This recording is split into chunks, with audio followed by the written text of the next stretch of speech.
guys, it's time for another ranking video. Since I started asking you guys what series you want me to rank, one film series has absolutely dominated the requests, and it is the James Bond film series. Now, for obvious reasons, that is a very difficult film series for me to rank because there's 24 movies in the main series, plus some other, like a TV movie, a Sean Connery returning movie, a spoof movie. There's a lot of movies in the James Bond series, so it's difficult for me to do the whole series. So I'm going to start working through the different actors who have played James Bond and rank the films by that person. Like the George Lazenby one, that's going to be real short and quick and easy to do. Today we're going to start off though with Daniel Craig and his 4 movies. Now for me, Daniel Craig's my favorite James Bond. I'm not like a huge James Bond fanatic or anything like that. I'm just a movie fan. I've enjoyed the James Bond series throughout the years, and Daniel Craig is my favorite of the Bonds. Now his series of movies, however, are not necessarily my favorite of the Bond movies. There's some great ones and there's some not so great ones. And that seems to be the general consensus from people. So let's just go ahead and dive into it and start looking at some numbers. So looking at the Rotten Tomatoes score for the Daniel Craig James Bond films, coming in 4th place, big surprise, it's Casino Royale with 29%. All right, just kidding. They actually did an adaptation of Casino Royale back in the 60s that had like Peter Sellers in it. That was a little joke. Actually coming in 4th place is Spectre with 64%. So still positive on Rotten Tomatoes, but 64%. Coming in 3rd place is Quantum of Solace with 65%. So just a little bit higher up.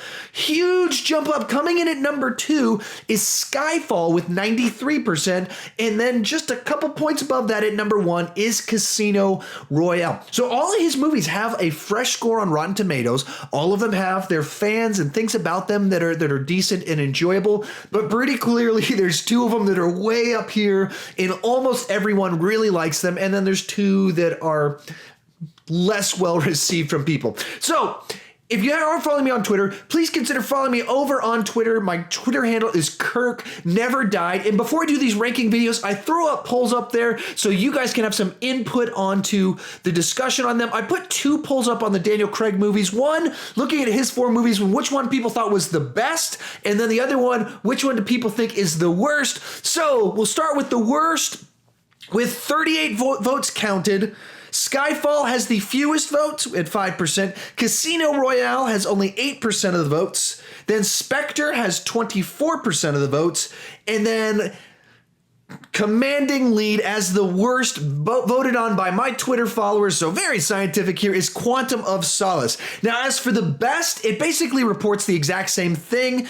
The fewest people said Spectre at 4%, Quantum of Solace with only 8% of the vote, Skyfall with 38% of the vote, and in a commanding lead with 50% of the vote is Casino Royale. Now, not as much as a commanding lead as Quantum had as the worst, but definitely definitively Casino Royale was selected by my 24 voters. So scientifically, I'm sure that absolutely is an accurate poll sampling right there, but gives you a little bit of thought. If you want to join the future polls, please follow me over on Twitter for your opportunity to chime in on all of this fun, exciting stuff. So now we've seen Rotten Tomatoes. We've seen what you guys said on the Twitter poll. Be sure to put your ranking down below in the comment section. I'd love to hear your thoughts on these. Clearly, looking at the Twitter poll results, there's a little bit of differences in what people think and what different people resonate with. And even in talking with someone today on Twitter, they were like, hey, I think that Spectre's very underrated. So there's a lot of thoughts on these. Put them down below in the comment section. Also, tell me which series you want me to rank in the future or which Bonds movies you want me to try and rank next. Without further delay, let's dive into it. Coming in at number 4 for me is going to be Spectre.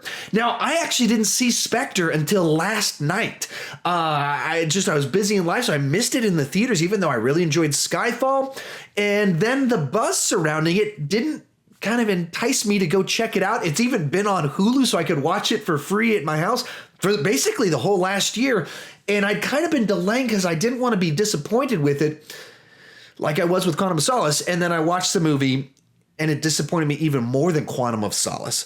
And basically those 2, very much like their Rotten Tomato scores, are kind of like this for me, so you can guess what's going to be my number 3 pick. But they're kind of right there, and I would say that in many ways, Spectre's better made. It's shot better. It's the action is handled better. There's a little bit more memorable action sequences in Spectre. There's some stuff like, it's fun to see Daniel Craig battling Dave Bautista. That's pretty cool. But the reason that this movie came in at the bottom for me, even though, the helicopter Day of the Dead sequence is better than any sequence in Quantum of Solace for me, is what they did with the mythology. And I am not a fan of us diving in and looking into James Bond's past. That feels like a betrayal of the character to me. And I'm going to go into spoilers. So if you haven't seen Spectre, and by chance, it was spoiled for the most part for me, the twists and turns in this one. But that's sort of a diving into the past and these reveals, like this is what his childhood was like, and this is who he knew, and this is the family ranch and stuff like that. That by its nature doesn't really appeal to me, and it feels like it takes away from some of what makes James Bond special. So in this movie, there's two kind of these plot twists in it, and one of them is that Christoph Waltz is playing Blofeld, the classic famous James Bond villain, and the second one is that Blofeld was the son of the person that raised James Bond after he was killed, so he's kind of the adoptive brother of James Bond. And the guy's dad apparently liked James Bond, and therefore there was the jealousy, and therefore the guy turned evil and created a villain organization. And I was like, is this really what the plot is? And I read some things, and I'm simplifying it. I'm trying to make it sound silly, but I hate all of that. Everything I just said, I hate it. Like if they'd gone like kind of corny and gone more spoofy and having Blofeld show up and having more of the weird gadgets and stuff. Okay, and that's part of what they did. But then when you tie it back to his past and try and ground it, I don't think those things mesh together. Having a mustache twirling villain with an evil cat that he pets while trying to ground it with the psychology of a guy that was hurt by jealousy. I don't buy any of that. So Spectre for me, that sort of stuff just comes off apocryphal. It comes off like fan fiction. And watching so much of it in a movie and so much of what's supposed to work in the movie, I didn't care for it. The plot twist that is Blofeld was very Star Trek Into Darkness con plot reveal. It's not a good reveal unless you're familiar with the source material, in which case it's just a gimmick for the first time you see the movie as opposed to a good plot twist in a movie that ties into the story. So there's just a bunch of stuff like that I just didn't care for what they did with it. Some sequences are cool, shot really nicely, but the actual story itself. So real quick, before we go into my top 3 Daniel Craig James Bond movies, which isn't saying much since there's only 4 of them, but before we go into that, I want to talk real about the number one way you can support my channel, and that's supporting me directly financially on Patreon. Essentially, it's kind of a private community over there of people that want to go that extra mile supporting my channel financially, and for that, there's kind of extra perks. I post behind the scenes videos, some exclusive reviews. I give them special insight into what movies I review, what series I rank, and do kind of just some special kind of perks, some Google Hangouts. I'm working on some YouTube training videos on kind of how I do YouTube and stuff like that. Anything that I think will help out that little community of people because they're directly supporting my channel financially. And so I want to honor them in that. If you like my channel or if you want to talk a little bit more with me on some Google Hangouts or something like that, please consider joining and supporting me over on Patreon. There's several different perk levels. You can see that over there at the link in the description down below. But with all that said, let's start talking about the top 3. Coming in number 3 is going to be Quantum of Solace. So this movie, since it came out, was always pretty well a big disappointment. It came out and so people, myself included, so excited about Casino Royale and what they were able to do with that movie in the change of direction while still being true to the character, but a new darker take on it, while still being fun and funny and charming. All of it was such a good movie. We'll get to that in just a second. And then it comes into this one, and it was just kind of a mess of a movie, and a forgettable movie. And the appeal of it, when I first heard about they were working on it, the direction they're headed, was that it was going to be a revenge movie about James Bond, or with James Bond. And that sounded enticing to me, especially with where the previous film ended. And then the end result just doesn't pay off. And it's like, as I think through it, And I've seen it 3-4 times. And I've tried to remember it each time I've seen it. And the plot is a little bit overly complex for just being a revenge story. It's not interesting where the plot goes. It's a little jumbled in the way it's structured. The fight scenes and action scenes are a little bit choppy. Like, there's no memorable action scenes for me in this entire movie. I can think through every other movie on this list, and there's memorable sequences that I remember. This is the one that has the fewest of those. And so the movie just kind of disappears in my mind, which that's kind of why it's above Spectre. Spectre's going to stick out in my mind because I really did not like what they did with the mythology, a backstory, diving into things that I didn't want them to dive into and that I don't need to know more about. And so it sticks out in a negative way. This one doesn't stick out in any sort of way except for it's distinctly forgettable.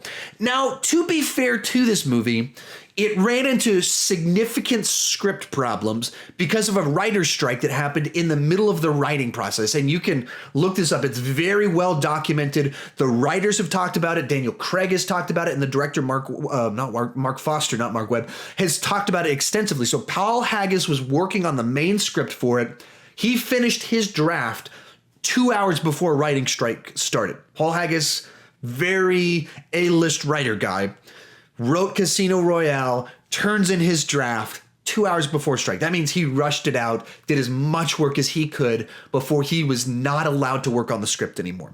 And then they had to go into production with whatever script that they had. And Daniel Craig, there's quotes from him talking about how him and Mark Foster were just sitting there trying to rewrite things as best they could. There's stories that Mark Foster talks about how once the writer's strike ended, he hired a guy that had he'd seen a script that the guy had worked on, so he hired him to do some rewrites last minute, and they just didn't work out. And so the end result was a movie that they have stated they were not fully happy with, which I that's refreshing to me. Like, I almost give this movie a little bit of a pass when the directors, the creators who were passionate about it, they wanted to make a great movie, but the scenario, the way the universe unfolded, they could not get the right talent to work on it at the right time. And they had some deadlines and some things that just kind of happened. And that's unfortunate that this movie turned out to kind of be a mess. And you see it, and that's what it feels like. The way scenes are cut, that's kind of the way it feels. And that's unfortunate, but that is what happened. So this one comes in at number 3 for me. Coming in at number 2 is going to be Skyfall. Now, as I talk about this movie, I'm actually going to go against a little bit of what I said before, and you could hear some jabs that I said before, but I think what makes this movie special and unique is that it is a more personable and intimate James Bond story, really, than what we've seen before. And the reason I give it a pass for that is that it's a movie that was made for the 50th anniversary of the film series after Dr. No came out. 50 years later, we get this one, and they told a story that is different from what we've seen before and ties into some things in some unique and interesting ways that kind of give us a new take on the character. And that's kind of why I give it a pass, because if you're going to do it one time, if you're going to do something different, break from what works, break from the pattern, the 50th anniversary is the time, I think that makes sense to do it. And they told a good story that was interesting, that didn't get too just kind of fan fiction-y, filling in way too many details. No, we made a personal story about a former agent personally out for revenge against M, and then we see a little bit about James Bond in a way that's not just like groan-worthy sorts of things. And I appreciated that about the movie. And likewise, they made a more personal movie, and that means it's a movie that had much higher emotional stakes than kind of any other James Bond movie, because they kill off M in the movie. And in this case, it was a Judi Dench who'd been playing the character for 17 years for, I believe, 7 James Bond movies through the Pierce Brosnan, leading into then, at that point in time, 3 Daniel Craig movies. And so a long time playing this character. And so it had emotional weight, and you cared about it when it happened, and it kind of hit you. And it was a movie that wasn't just kind of like, oh, let's kind of like throw this in there. Let's have some stakes to it. Let's be edgy. No, it was a movie crafted around trying to do something like that. Let's make a James Bond movie that has more emotional stakes than normal, that's more personal than normal. What's a story that does that? Betrayal in someone who's, as a villain, is specifically targeting these characters that we love.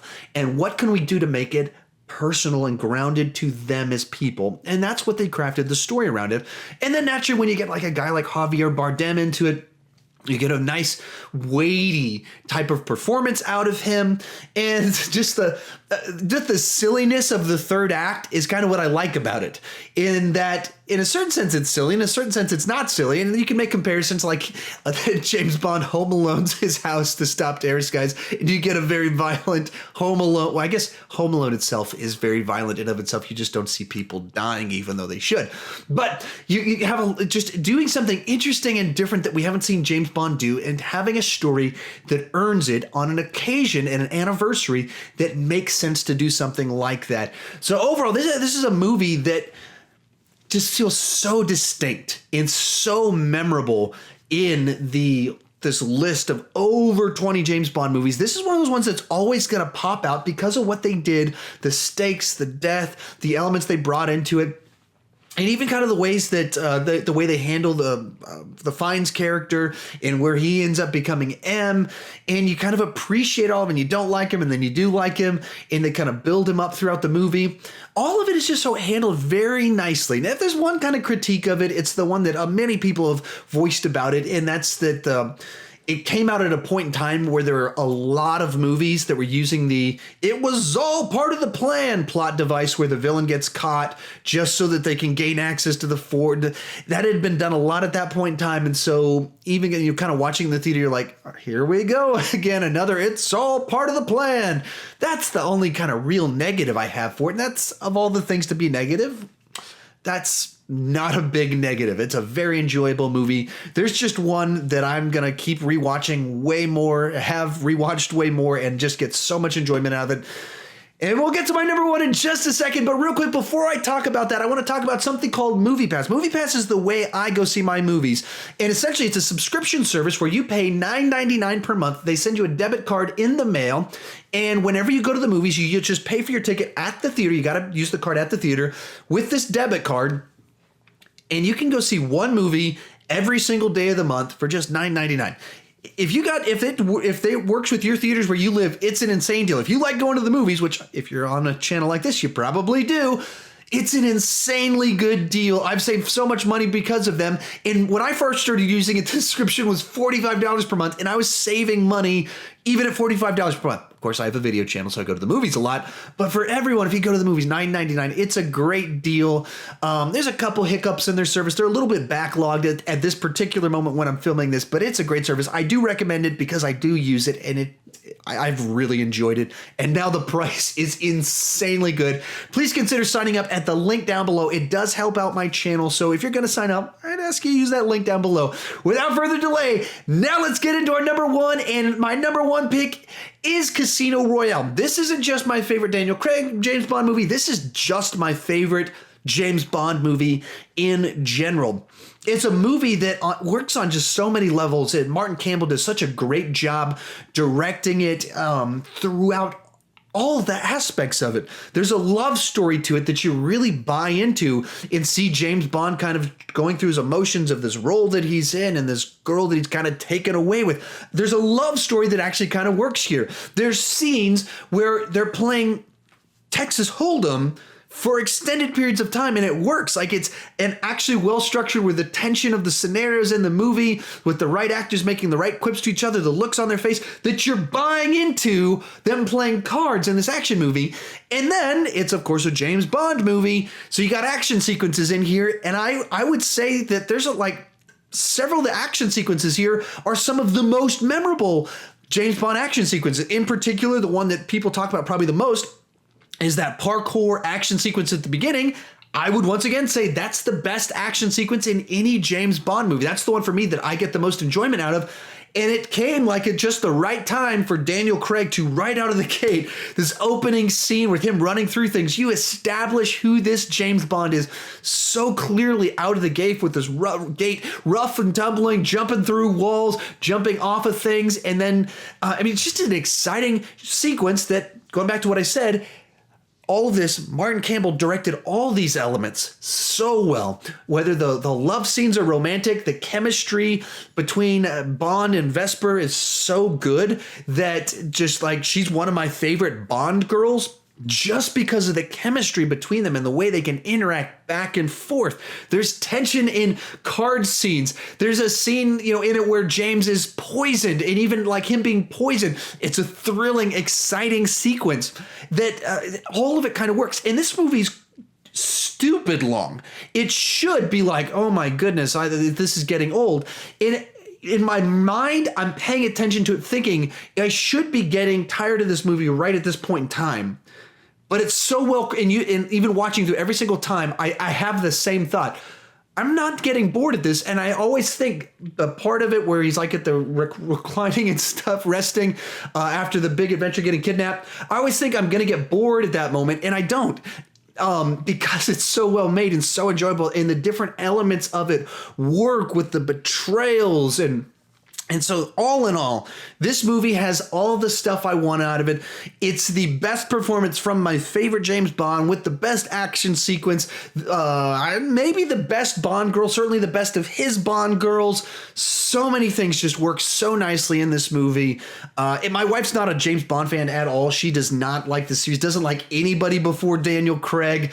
And this one came out right before we got married, I believe. And so then we saw it in the theaters, and she's like, really, a James Bond movie, another one of these? And she watches like, no, I actually like this one. This one is the one that I like to this day. We'll rewatch it. Big fan of it. Her is the non-fan. Me is the fan, but not the super fanboy James Bond fan. So that's where we fall on it. That's where I fall on it. She's not here right at this moment.